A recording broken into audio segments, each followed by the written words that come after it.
अध्याय 4 परमाणु संरचना। इस अध्याय के भाग 4 में हम न्यूट्रॉन, विभिन्न कक्षाओं में इलेक्ट्रॉन वितरण संबंधी नियम, साथ ही संयोजकता, परमाणु संख्या, द्रव्यमान संख्या का अध्ययन करेंगे। न्यूट्रॉन, प्रोटॉन व इलेक्ट्रॉन की खोज के बाद यह देखा गया कि परमाणु के संपूर्ण द्रव्यमान का परिकलन उसमें उपस्थित केवल प्रोटॉन और इलेक्ट्रॉन के आधार पर नहीं किया जा सकता है। जैसे कार्बन परमाणु में 6 प्रोटॉन और 6 इलेक्ट्रॉन होते हैं। अब इलेक्ट्रॉन का द्रव्यमान इतना कम होता है कि उपेक्षा की जाती है कि इसलिए कार्बन का परमाणु द्रव्यमान केवल 6 होना चाहिए। 6 प्रोटॉन का द्रव्यमान है, यद्यपि गलत है क्योंकि कार्बन का वास्तविक परमाणु द्रव्यमान 12 होता है। इसी समस्या का हल 1932 में जेम्स चैडविक द्वारा अन्य मूल कण की खोज से किया गया। यह कण न्यूट्रॉन कहलाता है। न्यूट्रॉन परमाणु के नाभिक में पाए जाने वाला एक उदासीन कण होता है।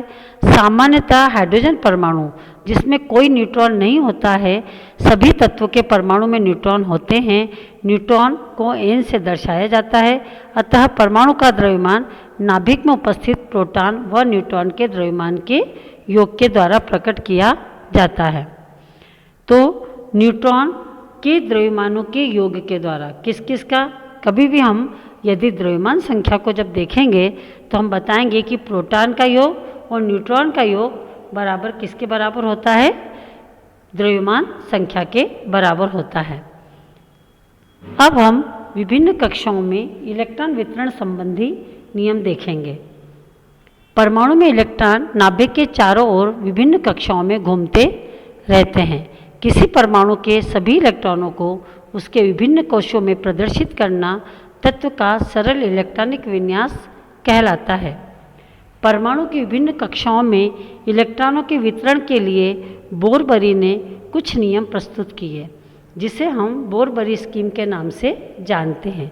इस नियम के अनुसार किसी ऊर्जा स्तर या कोश में इलेक्ट्रॉनों की अधिकतम संख्या 2n² होती है।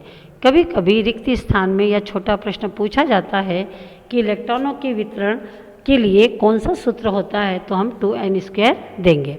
किसी परमाणु के बाह्य कोश में अधिकतम इलेक्ट्रॉनों की संख्या 8 होती है तथा उससे पहले कक्ष में अधिकतम 18 इलेक्ट्रॉन रह सकते हैं। इसके साथ ही किसी परमाणु के दिए गए कोश में इलेक्ट्रॉन तब तक स्थान नहीं लेते हैं जब तक कि उससे पहले वाले भीतरी कक्ष पूर्ण रूप से भर नहीं जाते हैं।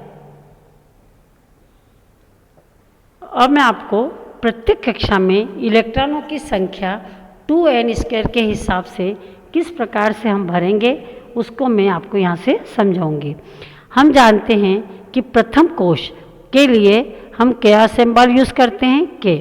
पहली कक्षा है, पहली ऊर्जा स्तर है, इसको हम पहले से, साथ ही कक्ष का नाम क्या होगा? के शेल होगा या के ऊर्जा स्तर होगी। इसके साथ ही इलेक्ट्रॉन की संख्या का वितरण हम 2n² से करेंगे। तो आप देखिए 2 × n का स्क्वायर, n की जगह हम क्या ले लेंगे यहाँ? 1, तो 1 का स्क्वायर हो जाएगा। हल करते हैं तो 2 × 1 का स्क्वायर क्या हो जाएगा? 1 आएगा, तो क्या बन जाए हमारे पास हो जाएगा 2। तो पहली ऊर्जा स्तर जो होती है उसमें कितने इलेक्ट्रॉन जा सकते हैं? 2। इसी प्रकार से हम यदि दूसरे ऊर्जा स्तर को देखेंगे तो कक्ष यदि दूसरी है तो कक्ष का नाम हो जाएगा L कक्ष बोलते हैं। इलेक्ट्रॉन का यदि हम वितरण देखेंगे तो 2 × n की जगह हम क्या लिख सकते हैं? 2 लिख सकते हैं। इसका स्क्वायर देखेंगे 2 का स्क्वायर कितना हो जाएगा? 2, इसका स्क्वायर 4 हो जाएगा। संख्या क्या आ जाएगी? 8। तो इस प्रकार से हम कह सकते हैं कि दूसरी कक्षा में या दूसरे ऊर्जा स्तर पे कितने इलेक्ट्रॉन जा सकते हैं? अधिकतम 8 इलेक्ट्रॉन जा सकते हैं। इसी प्रकार से तीसरा ऊर्जा स्तर है। तीसरे ऊर्जा स्तर को हम किससे प्रदर्शित करेंगे? m से।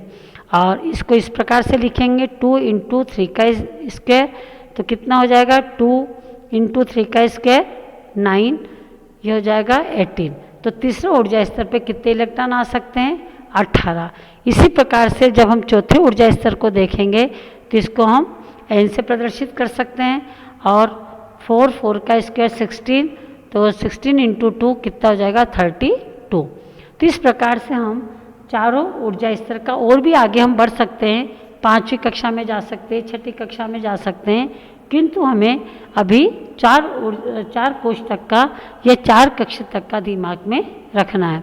तो आप लोगों को समझ में आ ही गया होगा कि किस प्रकार से हम इलेक्ट्रॉनों का वितरण कर सकते हैं।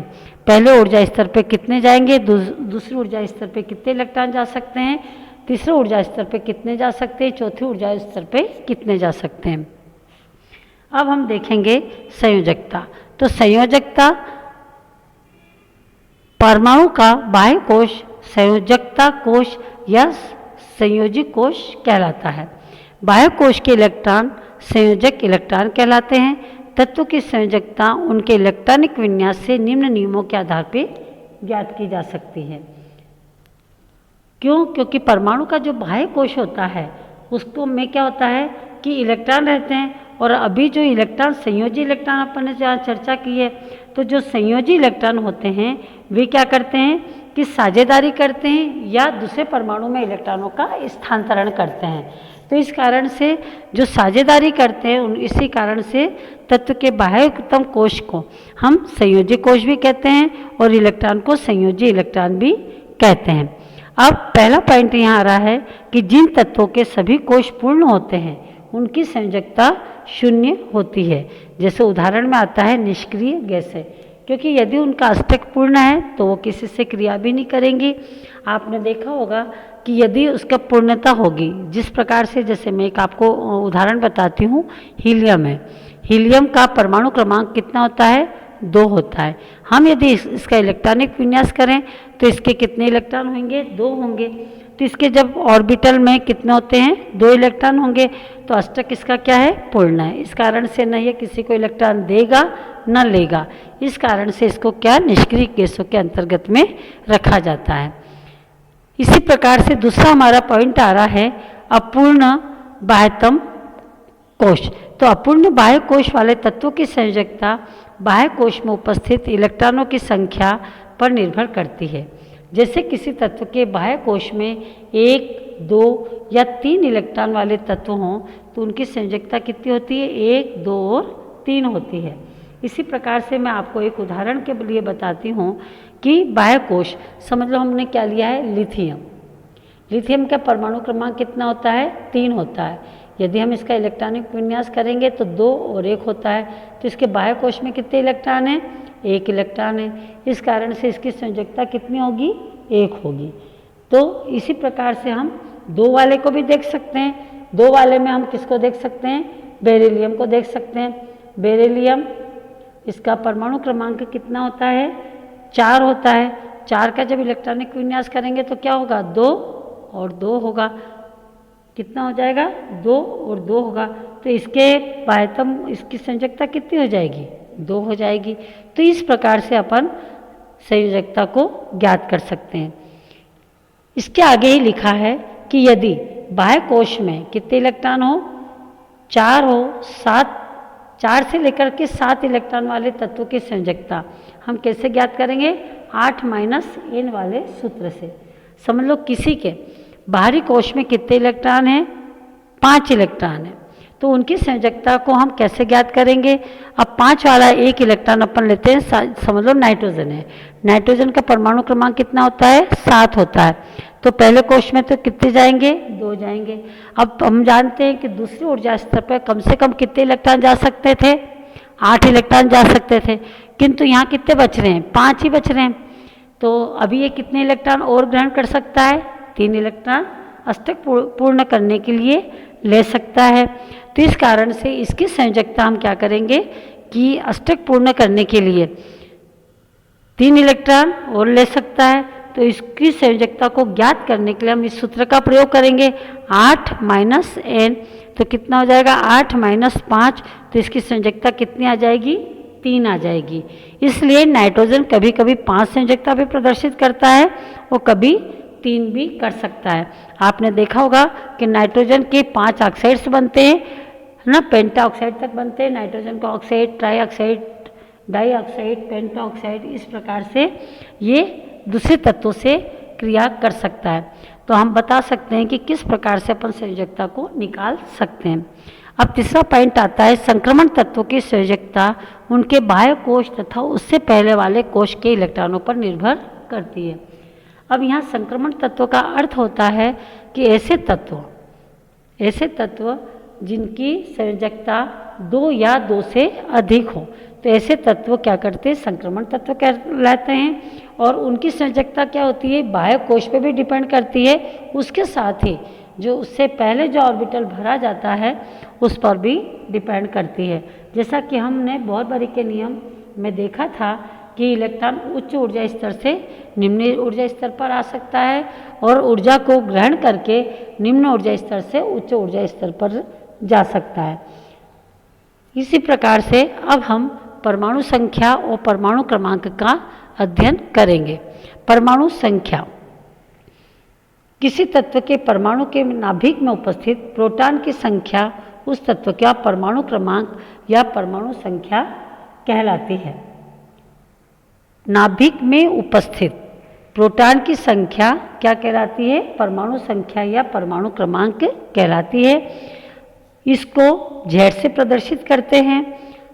मेंडलीफ में आवर्त सारणी में हमने देखा था कि मेंडलीफ ने क्या करा कि तत्वों के परमाणु भारों के आधार पर वर्गीकृत किया था, जबकि जो मोजले ने अपने प्रयोगों के आधार पर निर्धारित किया था कि तत्वों का मूल लक्षण उसके परमाणु क्रमांक से होता है, न कि परमाणु भार से। इसलिए मोजले ने अपनी आवर्त सारणी में परमाणु क्रमांकों को महत्व दिया। जिस प्रकार से अभी अपन ने संयोजकता पढ़ी थी, वहाँ भी हम इलेक्ट्रॉनिक विन्यास जो कर रहे थे वो किस पे आधारित था, परमाणु क्रमांक पे। तो इस प्रकार से जब परमाणु क्रमांकों को लिखा जाता है तो हम इसे Z से प्रदर्शित करते हैं। अब परमाणु क्रमांक या परमाणु संख्या बराबर होता है नाभिक में उपस्थित प्रोटॉनों की संख्या, जो क्या होती है, कक्षाओं में इलेक्ट्रॉनों की संख्या के बराबर होती है। यदि किसी के नाभिक में प्रोटॉन की संख्या जो भी होगी वही उसकी क्या होगी, इलेक्ट्रॉन की संख्या होगी। तो इस प्रकार से हम कह सकते हैं कि प्रोटॉन की संख्या किसकी संख्या के बराबर होती है, इलेक्ट्रॉन की संख्या के बराबर होती है।